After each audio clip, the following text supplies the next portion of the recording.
Basahin po natin tatlong verses lang. John chapter 8 verse 30 hanggang 32.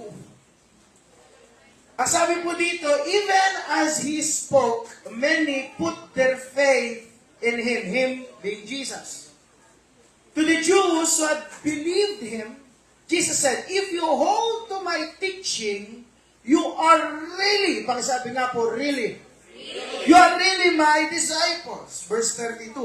Then you will know the truth, and the truth will set you free. Pakisabi nga po, the truth will set you free. Ayan. So, purihin ng Panginoon. Tayo po, pag-usapan pa rin po natin is about freedom. No, full blast freedom. Ito po ang huling linggo ng full blast freedom. And I believe, no, may matinding mensahe si Lord para sa atin. Pakisabi sa katabi mo, may message si Lord para sa iyo. No, ang title po ng ating message for this afternoon, this is more of a declaration, more of a action statement than the title. Ang title po na pag-uusapan natin this afternoon, slap the devil with the truth of God. Hallelujah. Slap the devil with the truth of God. The truth of God is powerful. Amen. The truth of God sets people free. Amen. Bago po tayo magtuloy-tuloy, tayo may muling manalangin. Lord, bless your word this afternoon. Help us to understand your word, to hold on to your word. And Lord, let your word set us free. Pagpalain niyo po, Panginoon, ng mga oras na kami po ay magkakasama. And Lord, I pray, give it to them, O God, as you have given it to me. Salamat po, God, in Jesus Christ's name. Amen. Papakan natin ulit si Lord. Hallelujah. Na-try din ang manood ng movie, tas ang naabutan mo kalagitnaan ng movie. Pagkatapos hindi mo alam kung ano ang nangyayari. Hindi ko alam sa movie, kasi ngayon ang mga sinihan kasi ngayon, ano lang one showing lang eh. Ang tawag doon yung isang beses ka hindi ka pwedeng umulit. Pero ganun na, Bishop eh. Pero nung araw, single viewing pala tawag. Tapos naka-reserve pa. Nung panahon ni Jake. Hindi. Nung araw, mga kapatid, ngayon kasi naka-reserve na mga upuan ngayon. Nung araw, pag nanood ka ng sine, kahit pumasok ka doon ng alas 10 ng umaga, lumabas ka ng alas 3, okay lang. Dati. So dati, naalala ko, mga 3 beses nangyari sa akin to, papasok kami sa sinihan, kalahati na. Manonood pa rin kami. Somehow may enjoy ko pa rin, pero marami akong di maintindihan. So ang gagawin namin nun, pag natapos yung movie, hindi agad kami lalabas. So iintayin namin yun. Yung break, may break time yun, mga ilang minuto rin yun. Maglilinis sila ng mga popcorn. So kalagitnaan na, pagka natapos yung movie, iintay namin mag-showing ulit, tapos panonoorin ko ulit yung simula, hanggang dun sa kalahati na naabutan ko. Pag nandun na sa naabutan, alam ko na mangyari, uwi na tayo. Nagtata kasi mo na bakit daw ganun. Yung araw yun muna. Ngayon kasi si Mona, Netflix, i-rewind lang eh. Pero dati ganun. Pwede mo ulitin kasi pag napanood mo sa gitna, hindi mo maiintindihan eh. Hindi mo maintindihan, bakit siya galit doon? Kapatid niya yun eh. Pero hindi niya pala totoong kapatid. So maraming mga eksena na akala mo, yun, pero hindi mo maiintindihan kung hindi mo babalikan. No? Now, ito pong binabasa natin na verse, no? Kasi very famous yung sinabi na you shall know the truth and the truth shall set you free. But prior to that, I want to read the prior verse, bago yun, ano yung verse na sinabi before that, for us to somehow more understand yung sinasabi na you shall know the truth and the truth shall set you free. But before that, I want us this afternoon to experience genuine freedom, and for us to see, understand, and experience genuine freedom, we must first know the truth of God, and in order to know the truth of God, we must hold on to the teachings of God. Para totoong maunawaan, malaman natin, kasi pwedeng narinig mo yung truth about God, pero para malaman mo, matutunan mo talaga yung truth ng salita ng Diyos, you must hold on. Pagkasabi nga po, hold on. Hold on to the truths of God's Word. Pwedeng narinig mo lang, pero hindi mo pa natutunan. At hindi mo pa talaga naranasan. At hindi mo pa maiintindihan.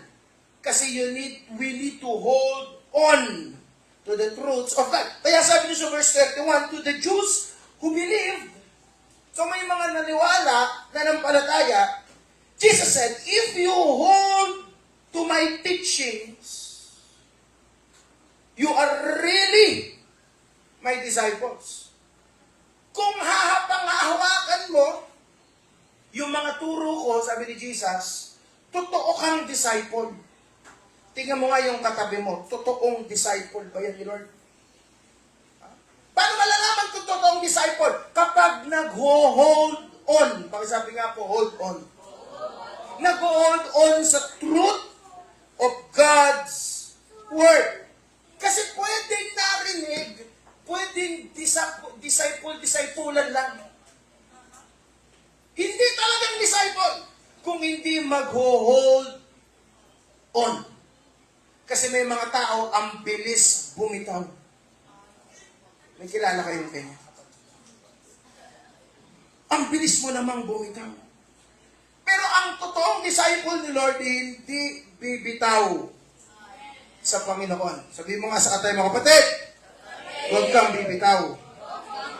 Ang sabi niya, if you hold on to my teachings, you are really my disciple, then you will know, then only.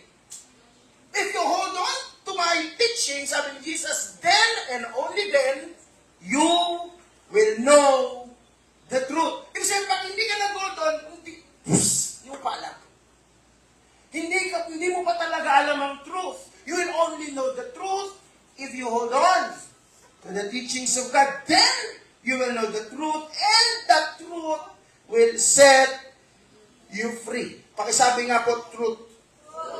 Napaka-powerful ng katotohanan ay nagpapalaya. Kung paano nagpapalaya ang katotohanan, ganun din naman na nagpapagapos o nakakakulong ang kasinungalingan. The enemy is the father of lies. And he will bring lies in our lives. And sometimes unintentionally or unconsciously, we live in the lies and be in bondage and not really fulfill and experience God's great purpose for our lives. Baka kasi unconscious, hindi mo naman sinasadya. May mga kasinungalingan na inilagay ang kaaway sa atin, siguro baka, na inilagay sa iyo, ang nalagay sa atin, at talagang matindi ang pagkakaroon. Na kahit kasinungalingan siya, napaniwalaan na, nagmukha ng totoo. Now, yun po ang gusto kong pag-usapan natin. Sabi ng John chapter 8 verse 44, you belong to your father pertaining to the devil. Your father, the devil, and you want to carry out your father's desire. He was a murderer from the beginning, not holding to the truth. Kanina, if you are the disciple of Jesus, you hold on to the truth. Ano sabi dito kay Satan? Sa kaaway, he doesn't hold on to the truth. And there is no truth in him. When he lies, he speaks his native language. For he is a liar. At hindi lang siya liar, he is the father of lies. So if we are not careful, sometimes we can hold on to lies and live a life according to the lies na inilagay ng kaaway. At minsan, dahil matindi ang pagkakabaon ng mga lies, unaware, unconscious, akala mo, totoo na. Sino dito na peke na ng peking pera? Yung akala mo, totoo talaga eh. Na ibayad mo pa. Eh, akala mo kasi, napaniwala ka na totoo. Yung pala, hindi. Now, ang enemy naglalagay ng lies, naglalagay ng mga kasinungalingan because he is the father of lies. At may tatlong bagay, mga kapatid, na gusto ko makita natin at matutunan natin at makontra natin for us not to live in lies and experience the truth of God and be set free from the lies of the enemy. Tatlong bagay, deception, destruction, and depression. Una, deception. Ang enemy ay maglalagay ng mga deception. Pakisabi nyo nga pag deception. He will suggest a lie with a shade of truth. Yan ang deception. A lie with a shade. Pakisabi nga po, shade. A shade of truth. Something that is not 100% true is not truth. Kasi pag sinabi natin truth, for something to be genuinely true, it must be 100% true. Truth talaga, pure. Pero ang gagawin ng enemy, maglalagay siya ng kasinungalingan na may halong truth. Mukhang truth, mukhang totoo, pero hindi pala. Naalala ko dati yung sinabi ni Pastor Pabs. Sabi niya may mga bagay, almost right, at saka almost wrong. Ang almost right, wrong. Hindi siya right, almost right lang. Muntik-muntikan maging right. Pero hindi siya right, wrong siya. At may mga bagay naman, almost wrong. Mukhang mali, pero mali ba? Wait lang, hindi, tama eh. Mukha lang, almost wrong. Na may mga bagay na inilalagay ang kaaway na nagiging deception. Ha? Ito, narinig nyo na to. Work hard. Work smart. Ha? Pero huwag mong kakalimutan si Lord, ha? Singit mo ang Panginoon dyan. Huwag mong kakalimutan si Lord. Is it right? Or wrong? Ha? Work hard, magsipag ka, galingan mo, do your best. Pero huwag mong kakalimutan si Lord, ha? Singit mo naman siya, isama mo si Lord dyan. Is it right?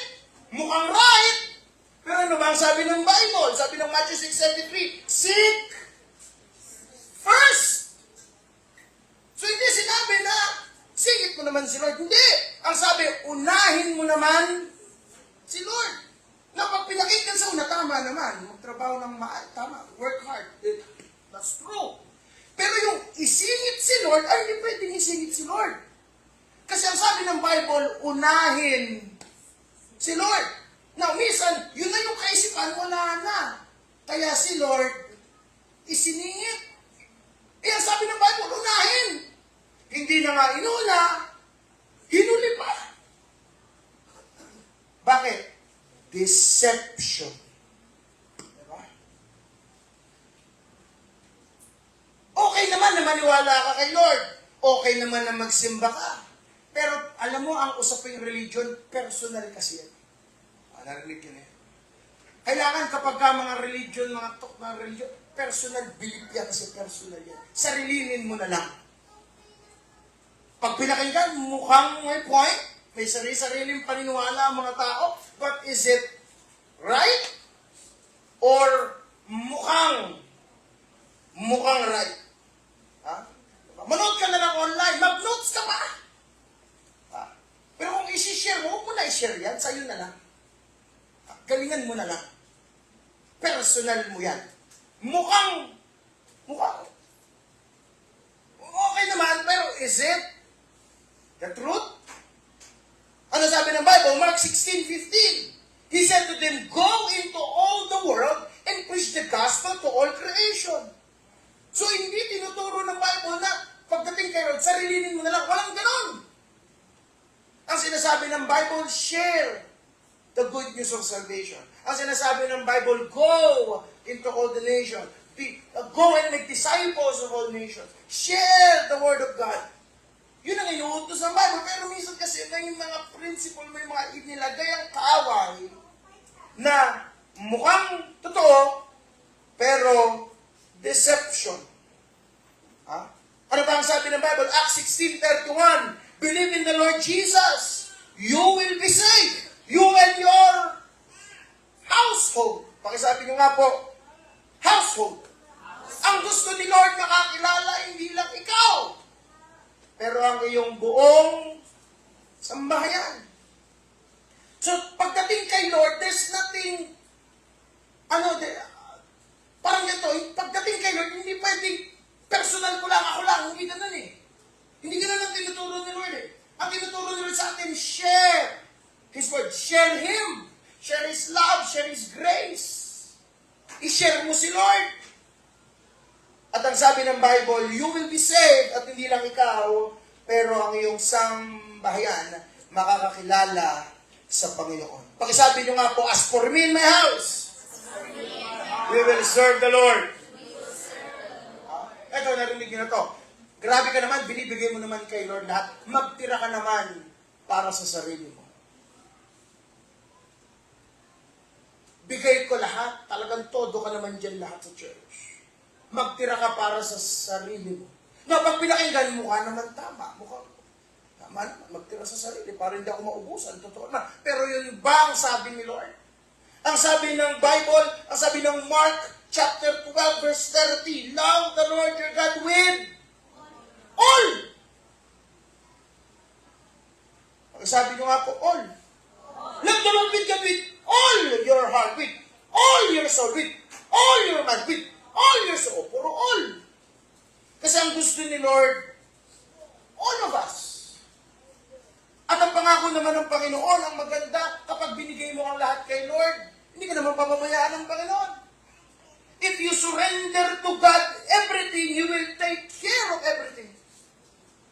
Pero kailangan kasi makita natin, ang enemy naglalagay ng mga lies sa atin, naglalagay ng deception. Huwag kang magpapadisip. Hold on to the Word of God. Hold on to the teachings of God. Then, you shall know the truth, and the truth will set you free. Do not be deceived. Ha? May mga nilalagay ang away, minsan may mga principles, may mga maririnig ka, may mga makikita ka, may mga mababasa ka. Wait lang, tignan mo muna, ito ba ang sinasabi ng salita ng Panginoon? Diba? Ang sabi ng mundo, follow your heart. Hindi, ang sabi ng Bible, guard your heart.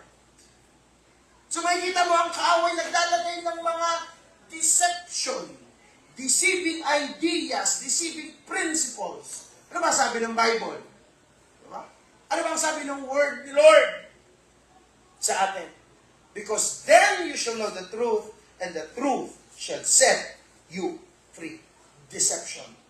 Do not be deceived. Pakisabi nga sa katabi mo, do not be deceived. Number 2, distraction.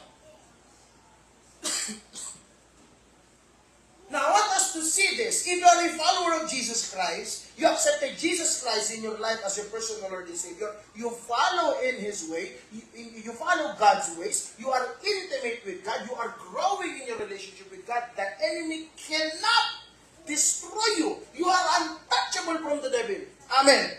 Kapag sumusunod ka sa Panginoon, matindi nag-aapoy ka kay Lord. Yung mga katabi mo, nag-aapoy mo yan kay Lord? Diba? Pag ikaw nag-aapoy ka sa Panginoon, kapag ikaw super talagang ganun kayo ni Lord,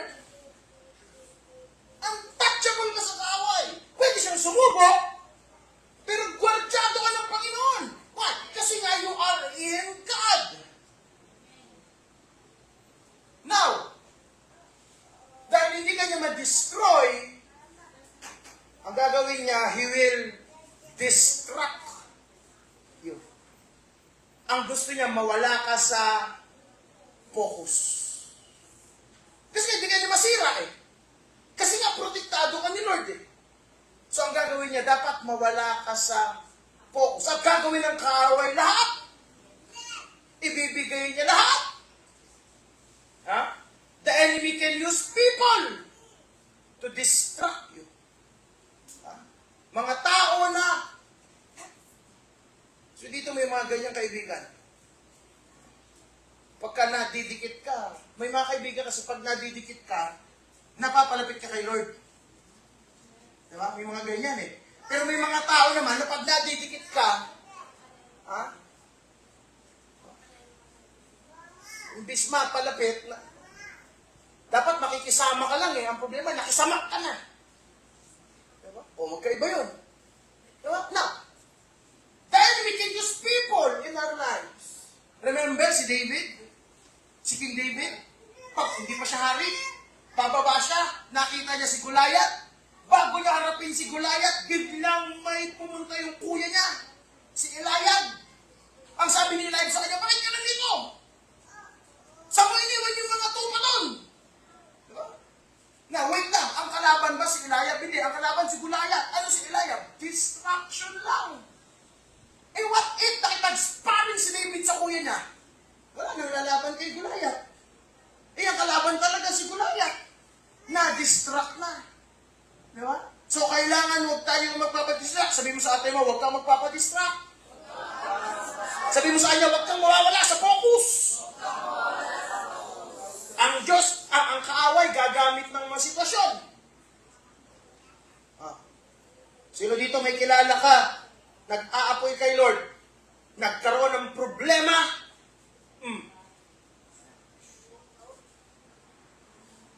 nung nagkaroon ng problema, nagkaroon ng hindi magandang sitwasyon, nawala. O yun, problema yun. Eh, sino naman dito, may kilala ka, nung may problema, ang lapit kay Lord. Nung nawala yung problema, nawala na rin. Kaya si Lord, hindi maintindihan eh. Nung may problema, nawala. Nung nawala yung problema, nawala din. Why? Kasi nga distraction siya eh. Tinatanggal ka lang sa focus eh. Mga problema, minsan promotion. Diba? Nung walang pera, lapit kay Lord. Nung nagkapera, nawala. Sabi mo sa atay mo, kapatid, butan lang di ikaw yun. Eh, syempre, andito yan eh. Di ba?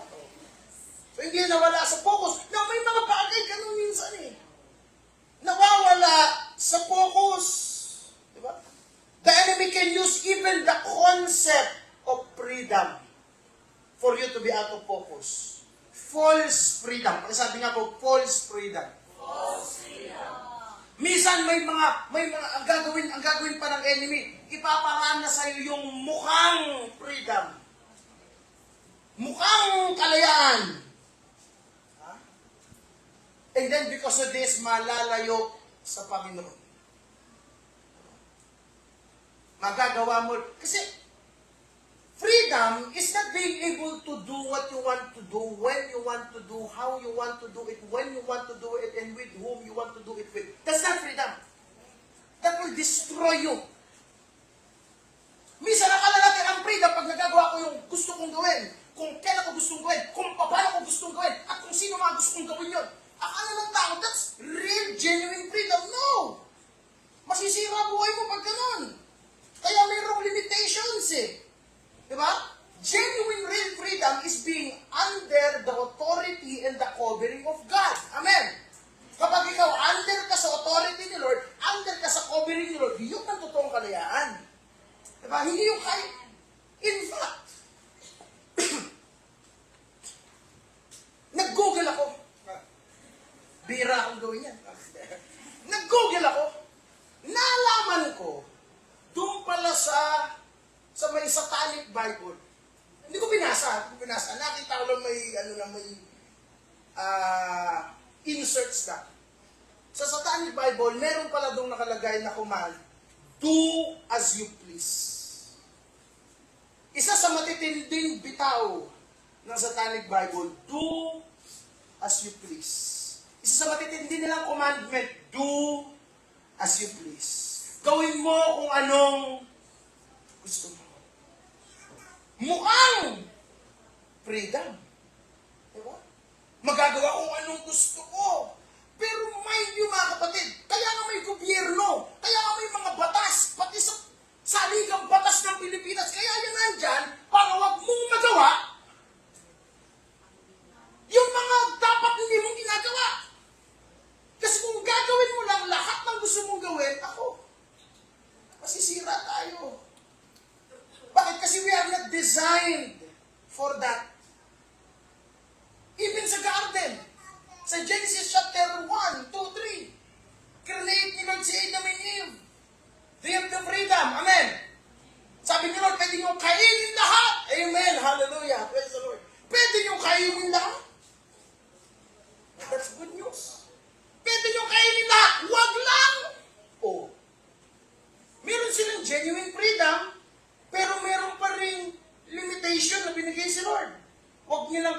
yan yung puno yung nasa gitna.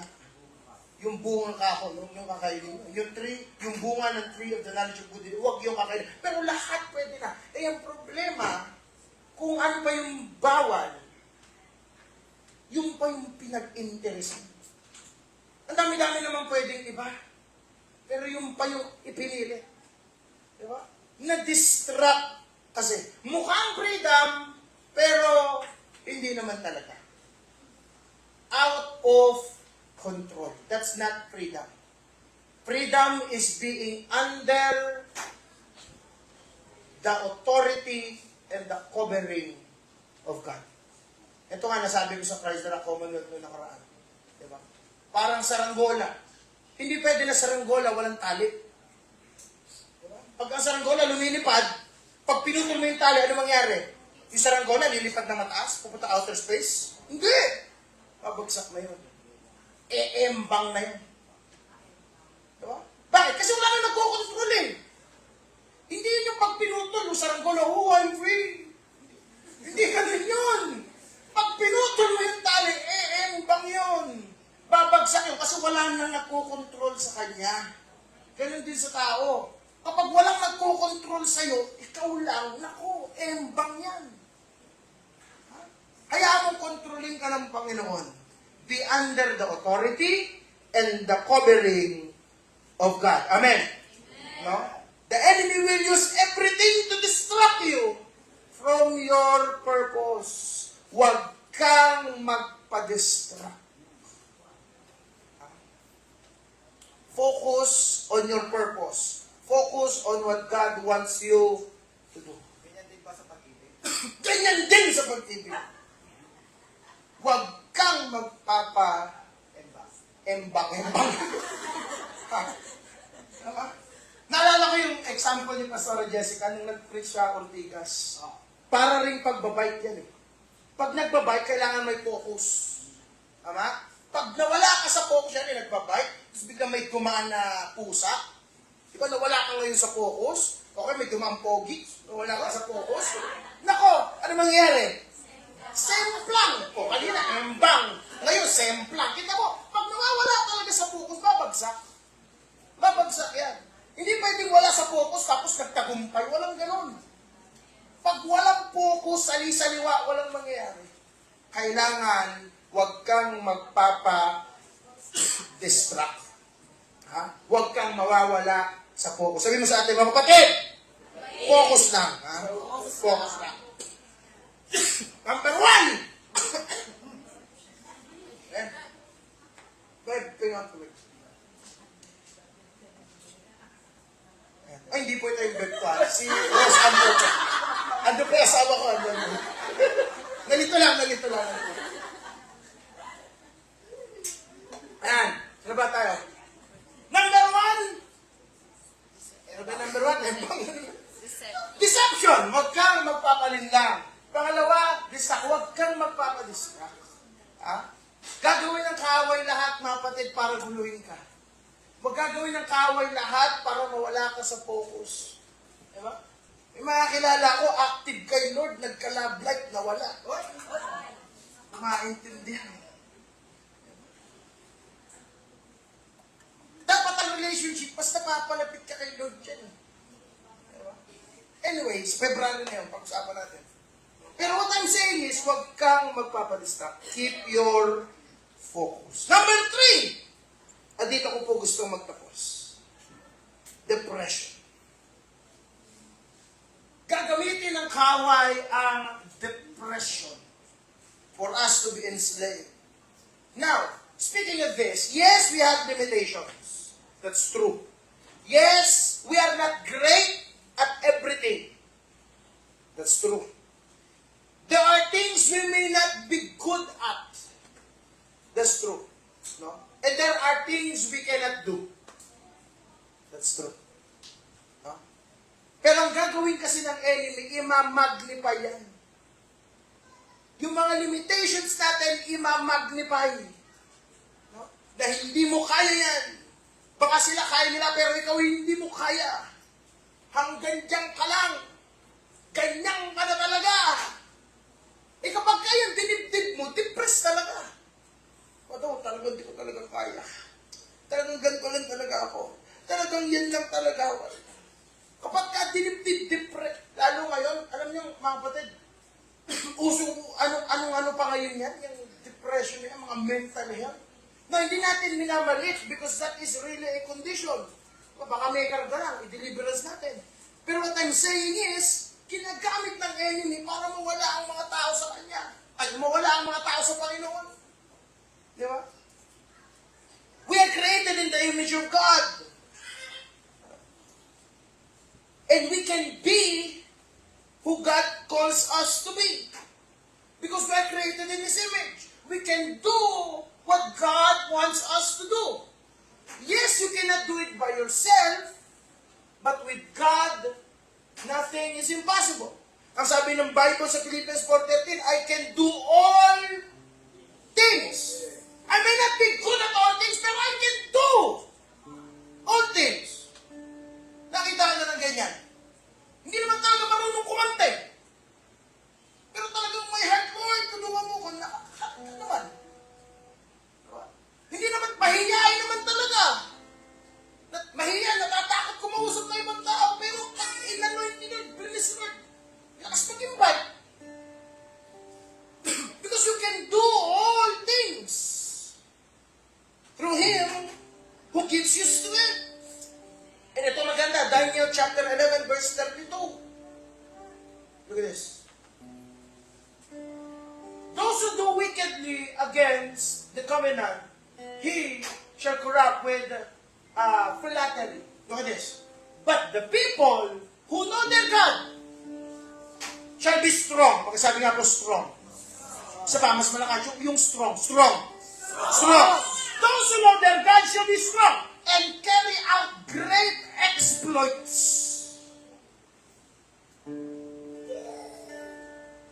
Ang sabi ng Bible, kung kilala mo daw ang iyong Diyos,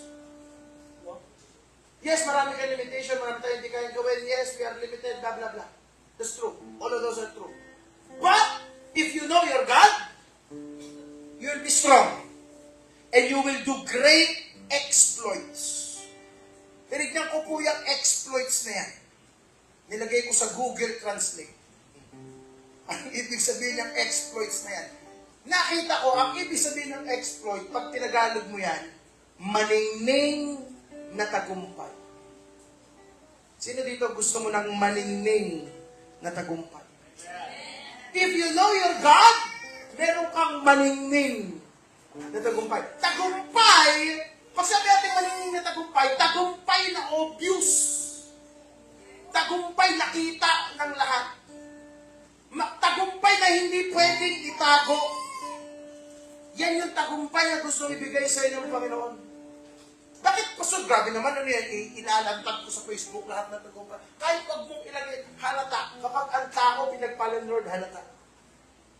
Hindi may tatago. Kaya sabi ng Bible, we are the salt, we are the salt and the light of the earth, of the world.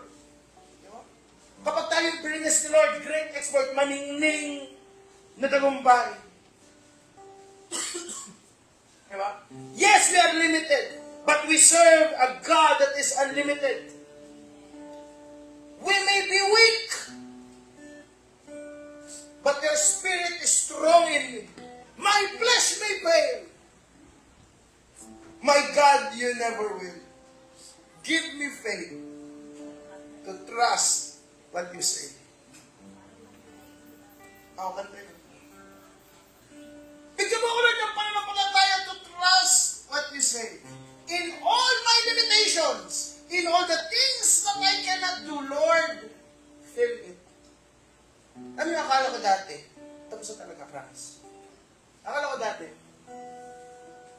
hindi sa inyo ibibigay ni Lord kung hindi mo kaya. Diba sabi sa Bible, you will not be tempted beyond what you can bear. But then, upon further reading, maraming ibibigay sa iyo si Lord, hindi mo talaga kaya. Hindi mo talaga. Kaya nga kailangan mo siya. Kasi kung ibibigay sa iyo yung kaya mo, hindi kaya mo na yan. Ikaw na, kaya mo na pala eh. Kaya mo na yan. Pero may mga paparaan na sa atin si Lord, may mga ibibigay sa iyo si Lord, hindi mo talaga kailangan mo siya. Kaya kailangan natin si Lord. In the midst of hard things, in the midst of the things that we cannot do, in the midst of our limitation, trust in God. Huwag mo hayaan yung depression, yung distraction, yung deception ng enemy. Pumasok sa wag. Slap the enemy with the truth of God. Hold on to the truth. Kung alam mong nasa truth ka, tayuan mo yan, kapatid. Kung alam mong nasa truth ka, laban mo yan, kapatid. Kung alam mong nasa truth ka, hold on to that. And never let go. And then, sabi ng verse, you shall know the truth, and the truth shall set you set. The truth shall set you free. Praise the Lord. Palapahan natin ang Panginoon. Let's all stand. Father in heaven, we thank you, Lord, for your love. We thank you for the truth of your word. And Lord, help us not just to hear the truth, but Lord, help us to hold on to your teachings. Help us to hold on to your word. And help us to know the truth. And Lord, let this truth set us free. Set us free from any deception of the devil. Set us free, O God, from any distractions from the enemy. And set us free, O Lord, from the depression, O God, na ilalagay ng kaaway. Limitations na ilalagay ng kaaway sa aming mga puso at isip. Set us free, O God. And Lord, I pray and I declare, O God, let us experience the freedom, your good, and perfect, pleasing way in our lives. We love you, Lord, and we serve you, we glorify you, Lord. Sa iyo lahat ng papuri, pasasalamat at pagsamba, ito po ang aming dalangin sa pinakamakapangyarihang pangalan ng aming Panginoong Jesucristo. Lahat ay magsabi ng Amen. Amen. Palakpakan natin ang Panginoon.